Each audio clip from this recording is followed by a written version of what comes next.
Original દેશીની variety.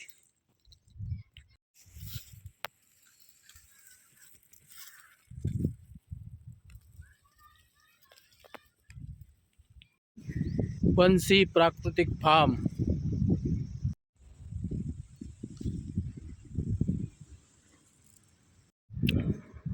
Organic farm ઉપર જે પોતે ખેડૂત છે એ પોતે જ જાત મહેનત કરી ઓર્ગેનિક ટમેટા બનાવી અને ખેડૂતોને લાઈવ અહીંયા પોતે જ વેચી રહ્યા છે જામકંડોરણા રોડ ઉપર. તો જરૂરથી આ ભાઈની વિઝિટ કરજો. અને પ્રાકૃતિક છે, ઓર્ગેનિક છે, સુપર ખાતર અને કોઈ પણ જાતની જંતુનાશક દવા વગરના છે, એટલે અવશ્ય મુલાકાત લેજો.